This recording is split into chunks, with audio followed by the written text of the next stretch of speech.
The year is 2027. A flash of light erupts over the Pacific.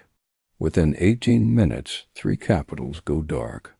We've been told that World War III will be won by whoever has the most missiles, the best technology, the strongest alliances, but that's not how survival works. Nations won't collapse because they ran out of bullets. They'll collapse because they ran out of bread, fuel, and the ability to pay for either. In modern war, the real question isn't who has the biggest army. It's who can still afford to feed their people when the global economy flatlines. This is the story of the countries that will survive not because they're the strongest, but because they understand what strength actually means when the ledger closes. Let's be clear about something. When we imagine World War III, we picture tanks rolling across borders, jets screaming through smoke-filled skies, missiles arcing over oceans. That's the theater. That's the spectacle. But wars aren't won on battlefields anymore. They're won in supply chains, currency reserves, and grain silos. The Soviet Union didn't lose the Cold War because NATO had better guns. They lost because their balance sheet couldn't support the lie anymore. Their economy was a Ponzi scheme built on oil exports and military spending. When oil prices collapsed in the 1980s, the whole apparatus imploded. No invasion necessary, just insolvency. So when we ask which countries will survive the next global war, we're really asking who can stay solvent when everyone else goes bankrupt. There's a fantasy we tell ourselves about neutrality. We imagine Switzerland sitting pretty in the Alps, Sweden humming along in Scandinavia, countries that simply opted out of the chaos. But neutrality isn't a moral stance. It's an economic calculation.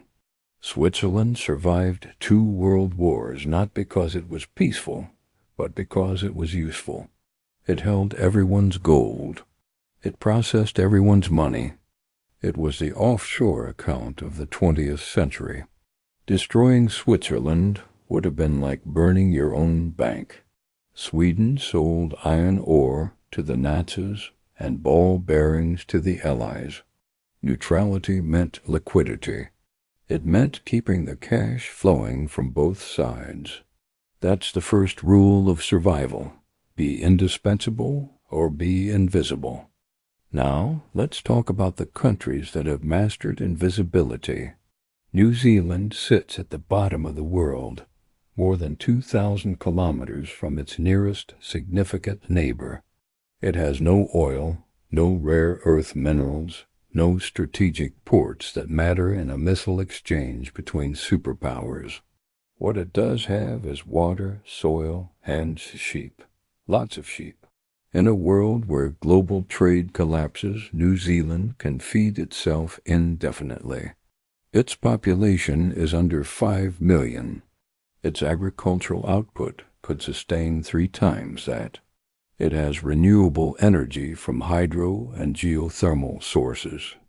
It has no nuclear reactors to melt down, no neighbors with territorial ambitions, no reason for anyone to waste a warhead on Wellington. The country's greatest liability is also its greatest asset, irrelevance. When the bombs start falling, irrelevance is priceless. Let's look at Iceland. Population, 370,000. That's less than most cities. It sits in the middle of the North Atlantic, a volcanic rock with geysers and no trees. It has no standing army. It's a NATO member, yes, but only because of its location, not its firepower. During the Cold War, Iceland was a radar station. A tripwire, that's it. But here's what Iceland does have: energy independence. 100% of its electricity comes from renewable sources, geothermal and hydro. It can heat every home, power every grid, without importing a single barrel of oil. When the global energy market seizes up, when tankers stop moving and pipelines explode, Iceland keeps the lights on. Energy is sovereignty. Iceland understands that. Then there's Chile, squeezed between the Andes and the Pacific, stretching 4,000 kilometers down the spine of South America. It's geographically isolated by mountains on one side and ocean on the other. Its northern deserts hold copper and lithium. Its central valleys grow wine and wheat. Its southern fjords are cold and empty. Chile has no enemies that matter. Its regional disputes are footnotes. In a global war, South America becomes a sideshow. The real fighting happens in Europe, East Asia, the Middle East. Chile can close its borders, shut down its ports, and wait. It has the resources to sustain itself. It has the geography to defend itself. Most importantly, it has the irrelevance to be ignored. Now let's flip the script. Let's talk about the countries that look safe, but aren't. Australia, massive landmass, endless resources, oceans on every side. Sounds perfect, right? Wrong. Australia is a vassal state. It hosts American military bases. It's part of the Five Eyes intelligence network. It's locked into security treaties with Washington. That makes it a target. In a war between the United States and China, Australia doesn't get to sit it out. Pine Gap, the Joint Defense Facility in the Northern Territory, is one of the most critical intelligence hubs in the Pacific. It tracks satellites, missiles, submarines. Destroying Pine Gap would be a strategic priority for any adversary. Australia's resources make it valuable. Its alliances make it vulnerable. Valuable and vulnerable is a bad combination. Let's talk about Singapore. Tiny island, massive wealth, strategic choke point. The Strait of Malacca funnels 40% of global trade. Singapore sits right on it. In peacetime, that's a gold mine. In wartime, it's a bullseye. Singapore has no agriculture. It imports 90% of its food. It has no oil. It imports all of its energy. Its entire economy is built on trade, finance, and logistics. When trade stops, Singapore starves. It has 3 days of food reserves. 3 days. You cannot eat GDP. You cannot drink foreign exchange reserves. Singapore is rich, modern, and completely dependent. Dependency is a death sentence in total war. Switzerland is different. Yes, it's neutral. Yes, it's wealthy, but it's also prepared. Every Swiss citizen has a spot in a nuclear bunker. The country has enough shelter space for 114% of its population. That's not a typo. They have more bunker space than people. Switzerland's military strategy isn't about offense. It's about making invasion so costly, so bloody, that no one bothers. The bridges are rigged with explosives. The tunnels have hidden artillery. The mountains are honeycombed with fortifications. Switzerland doesn't need to win a war. It just needs to make sure attacking it costs more than it's worth. That's deterrence through accounting. And it works. Let's talk about food. Because when supply chains collapse, when shipping stops, when diesel runs out, food becomes the only currency that matters. The countries that control food production control survival. New Zealand exports dairy and meat. It could stop exporting tomorrow and still feed itself. Iceland has fish, lots of fish. Its waters are among the richest in the world. Chile has agriculture in the central valleys and seafood along the coast.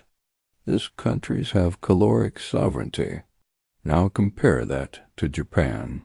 Densely populated, heavily industrialized, imports 60% of its food. Or South Korea imports 70%, or the United Kingdom imports half. These are advanced economies with sophisticated militaries, but they cannot feed their populations without global trade. When the container ships stop moving, hunger becomes a weapon. And hunger doesn't care about your Air Force. Energy is the other half of the equation.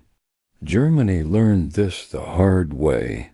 For decades it built its economy on cheap Russian gas. Then the gas stopped flowing. Suddenly the factories went cold, the lights dimmed, the political consensus shattered. Energy dependence is a noose. The countries that survive World War III will be the ones that control their own energy. Norway has oil and hydropower. Canada has natural gas and hydroelectric dams. Iceland has geothermal. New Zealand has hydro and wind. These countries can function in isolation. They can run their grids, heat their homes, power their hospitals, without importing a single joule. That's the difference between endurance and collapse. Now let's address the elephant in the room: nuclear fallout. Because even if you're in New Zealand, even if you're in Chile, even if you're in Iceland, a full-scale nuclear exchange changes everything. Fallout doesn't respect borders. Wind carries radiation. Ocean currents carry isotopes. The global food chain collapses. Crops fail. Fisheries die. The sun dims under a nuclear winter. So why does location still matter? Because it buys time. The southern hemisphere gets hit later and lighter. The wind patterns, the ocean currents, they all favor the south. It's not immunity. It's a delay, a few months, maybe a year. But in a world where most people die in the first week, a year is everything. Let's talk about governance. Because resources and geography mean nothing if your government collapses into chaos. Switzerland has direct democracy and a long tradition of civil order. New Zealand has transparent institutions and low corruption. Iceland has social cohesion and trust in government. These aren't just nice-to-haves. They're survival traits. When resources get scarce, when fear spreads, when neighbors turn on each other, only legitimate governments can hold the center. Compare that to countries with fragile institutions, deep inequality, ethnic tensions. Those places don't survive stress. They shatter. Venezuela had the largest oil reserves in the world. It still collapsed into starvation and exodus. Resources without governance is just a slower form of death. Here's a scenario. It's 2029. A cyber attack takes down the eastern seaboard power grid. In retaliation, NATO strikes infrastructure in St. Petersburg. Russia responds with tactical nukes in Ukraine. China sees opportunity and moves on Taiwan. The United States activates defense treaties. Japan and South Korea mobilize. India and Pakistan exchange fire in Kashmir. Iran closes the Strait of Hormuz. Oil hits $300 a barrel. Global shipping freezes. Financial markets collapse. Governments declare martial law. In the first 72 hours, it's missiles and tanks. In the first month, it's supply chains and panic. In the first year, it's starvation and disease.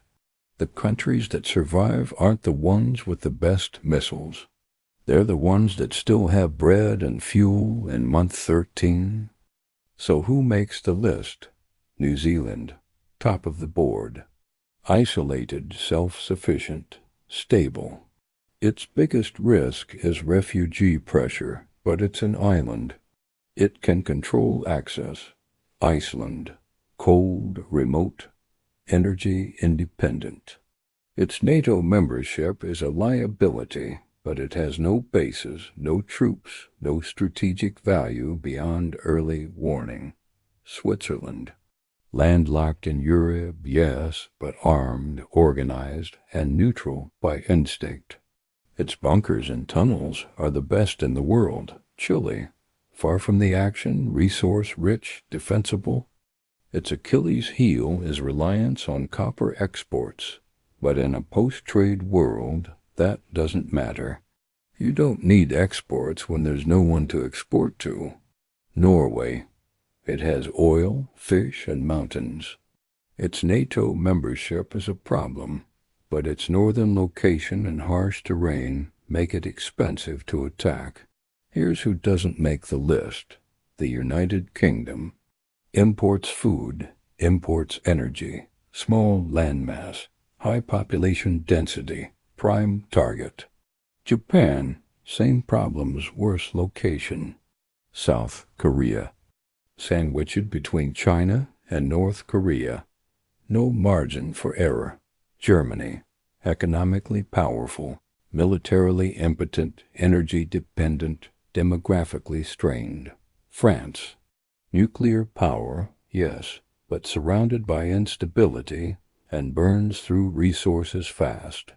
Even Canada, vast and resource-rich, has a problem. It shares the longest undefended border in the world with the United States. If America goes to war, Canada gets dragged in. If America collapses, the chaos spills north. Let's address the myth of the bunker billionaire. The tech moguls buying land in New Zealand, building compounds in the mountains, stocking freeze-dried food and ammunition. They think they can buy survival. They can't, because survival in a collapsed world isn't individual, it's communal. You need farmers, doctors, engineers, laborers. You need trust and cooperation. A billionaire in a bunker is just a target with supplies. History is clear on this. In the fall of Rome, the rich fled to their villas. They were slaughtered by their own guards. In the Russian Revolution, the aristocrats hoarded gold.